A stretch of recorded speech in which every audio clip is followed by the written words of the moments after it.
ভারতীয় সেনা জওয়ানের মৃত্যুতে শোকের ছায়া মালদার মানিকচকের মধুপুর এলাকায়। মৃত সেনা জওয়ানের নাম মোজাম্মেল হক, বয়স 43।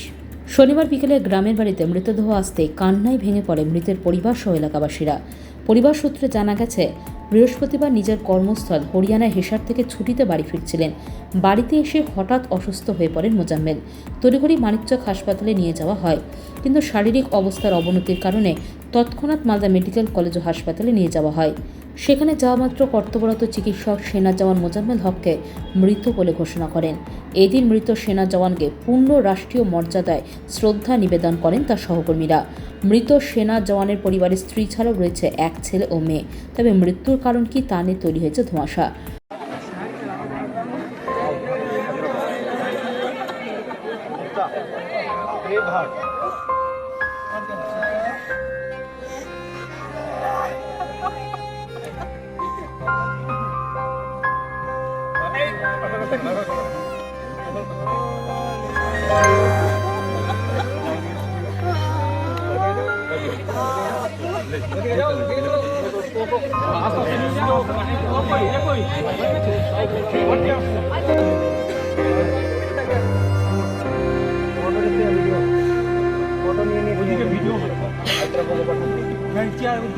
चार में बैठा तो चार दोनों हाथ नीचे से।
মৃতের পরিবারের সদস্য ইমরান হোসেন বলেন, শনিবার মৃতদেহ ময়নাতদন্তের পর নিয়ে আসা হয়েছে, কিন্তু ময়নাতদন্তের রিপোর্ট না পাওয়ায় মৃত্যুর কারণ কি তা জানা যায়নি।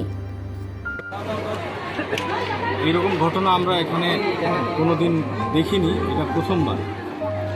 শেখ মোজাম্মেল হক আমাদের আর্মির জওয়ান, এখন তিনি অন ডিউটি ছিলেন, ছুটি আসছিলেন কর্মীদের জন্য, কিন্তু বাড়ি যখন ফিরলেন অসুস্থ অবস্থায়, মানে দীর্ঘ জার্নি করার পরে বাড়ি ফেরার পরে ওনার অসুস্থতা বোধ হয়। বাড়ির যারা ফ্যামিলি মেম্বারগুলো ছিল তারা ওনাকে হসপিটাল নিয়ে যায়। হসপিটাল নিয়ে যাওয়ার পরে সে আবার সুস্থ বোধ করে আবার বাড়ি চলে আসে।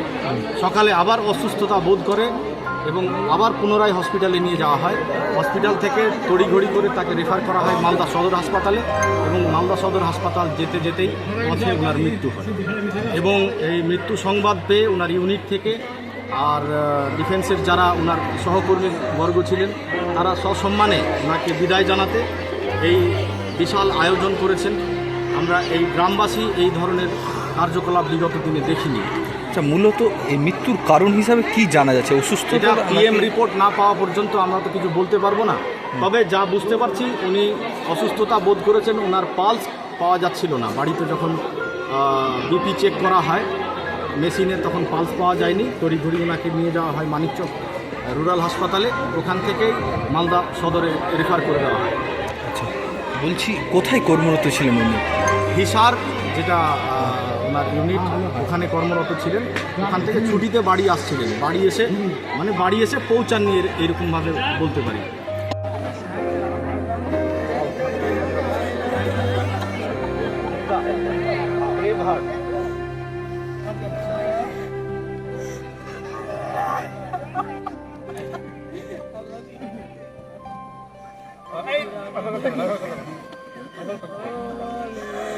Bureau news Bangla Times.